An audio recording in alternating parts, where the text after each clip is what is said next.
I'm a doctor. Is there anything I can help with? After finishing my usual work shift, I was heading home to my apartment in the city. Walking through a downtown shopping district, I noticed a crowd gathering. The smell of something burnt filled the air, and the red lights of ambulances and police cars illuminated the area.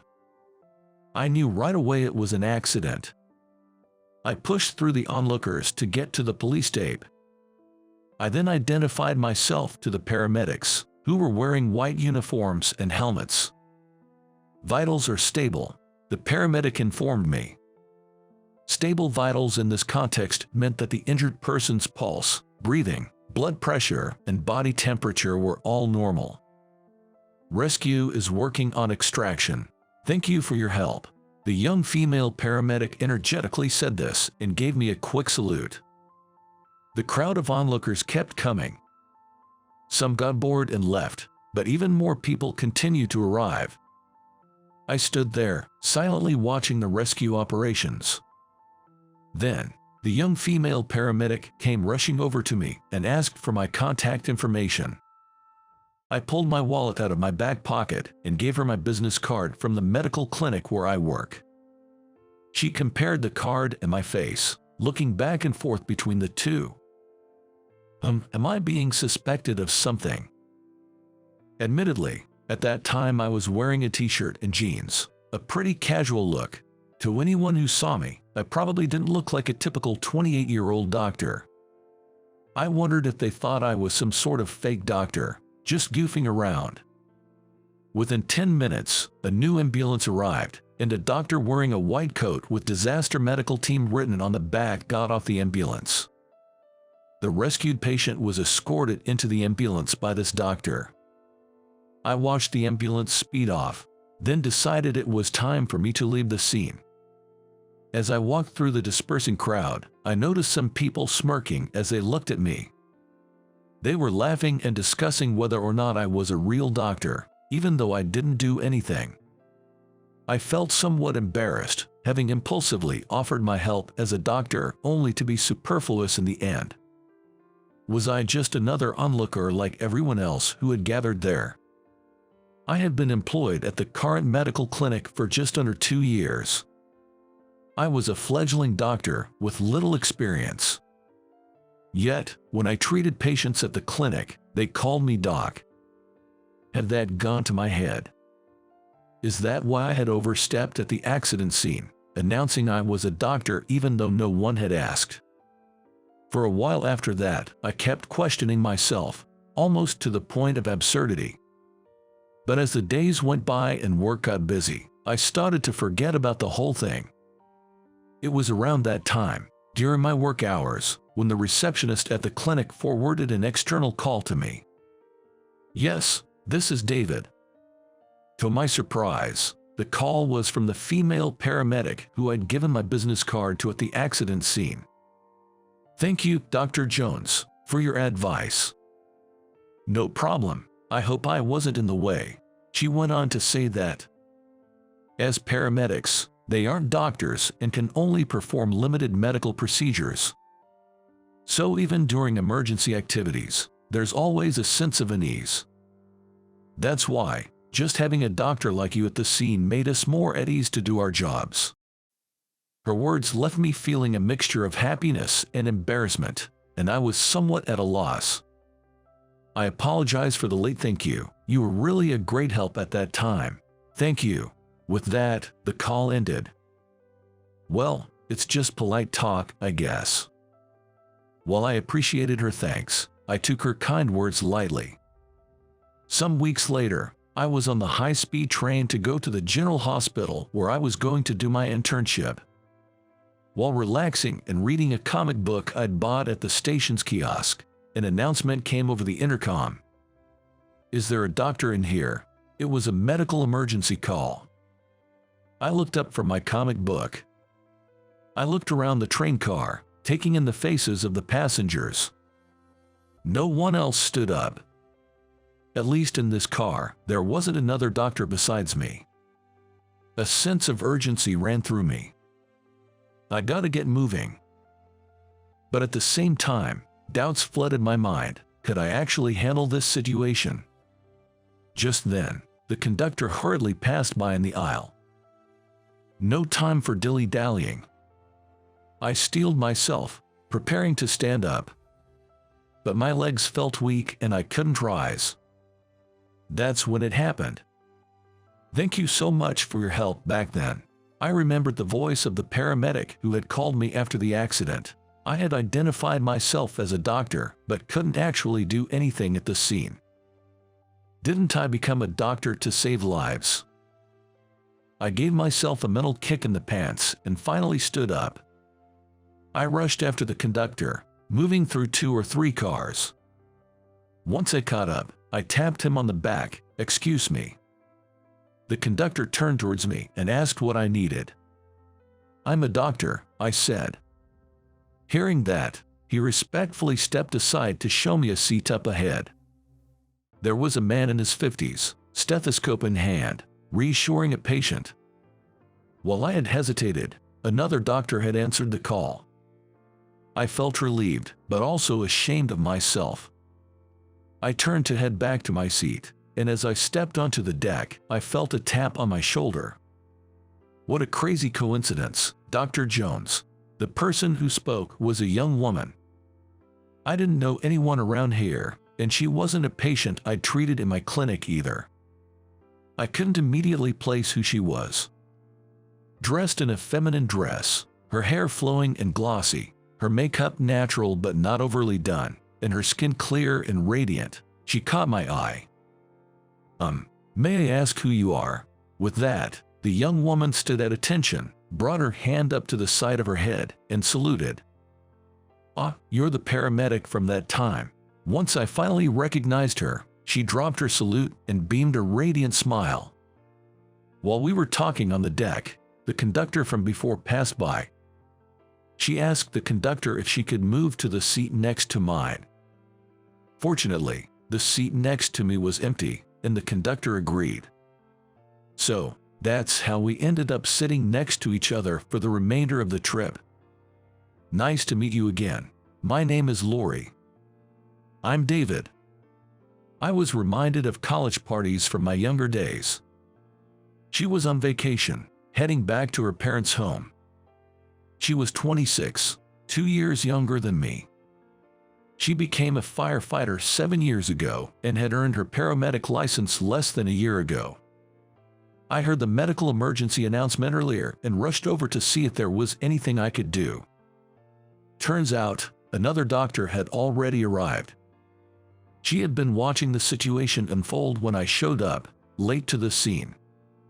"I recognized your voice as soon as you said, 'I'm a doctor.' Was it because it sounded dumb and awkward?" When I said that in a self-deprecating way, she looked at me with puzzled eyes. Actually, I got really nervous with the emergency call. I confessed that I hesitated to identify myself as a doctor, which is why I didn't stand up immediately. She kept her eyes locked onto mine, without looking away. I felt the intensity of her gaze and lowered my face. Just then, a cart-pushing snack vendor walked by. I raised my hand to stop her and ordered 2 coffees. She held her cup of coffee in both hands and seemed to be searching for the right words to say. "Sugar and milk." The silence was uncomfortable, so I broke it. "But you did step up. You went to the patient and said, 'I'm a doctor.'" "Well, yes, that's true." "Why'd you do it? You could have just ignored it." Her question made me think. I realized I could have ignored it. I did hesitate when I heard the emergency call, wondering if I should identify myself. But if I had decided to ignore it from the beginning, I wouldn't have had any doubts. Ultimately, it's my job as a doctor to save lives. That's why I became a doctor in the first place. When I said that, she nodded deeply without breaking her gaze ahead. Then she slowly turned to me, looking me straight in the eyes. Is something up? I felt flustered by the intensity of her gaze. That's wonderful. I had almost forgotten why I got into this line of work myself. My mind was in a whirl, but being called wonderful made me feel slightly embarrassed. Actually, it was the phone call you gave me that time that made me speak up. Thank you for that call. That call had given me the push I needed to identify myself as a doctor. Really, really, truly. Our faces naturally moved closer, locking eyes. I thought it was just a courtesy call when I received it. That wasn't the case, she said, looking slightly annoyed. But even during that accident, just like today, I wasn't much help. No, that's not true. Just having you there made a huge difference. I felt saved. Although she's a paramedic, her medical practice is limited compared to a doctor's. When things get out of hand, they have no choice but to rely on a physician. So, she said, just having a doctor like me at the scene provided enough reassurance to perform life-saving procedures. Is that how it is? That's exactly how it is. She then shared that she's going back home to discuss her future with her parents, who have been skeptical about her career in emergency services. However, her parents do acknowledge that being a paramedic is a meaningful and respectable job. But why do they insist that I shouldn't be doing this job? She asked. The work involves 24-hour shifts and is never easy. It's physically demanding and can sometimes be risky. Also, women only make up a small percentage of firefighters, including paramedics. It's still very much a man's world. It is probably a parent's desire to have her daughter have an easier job out of love for her. I can understand why your parents would be against it. Being a paramedic is tough.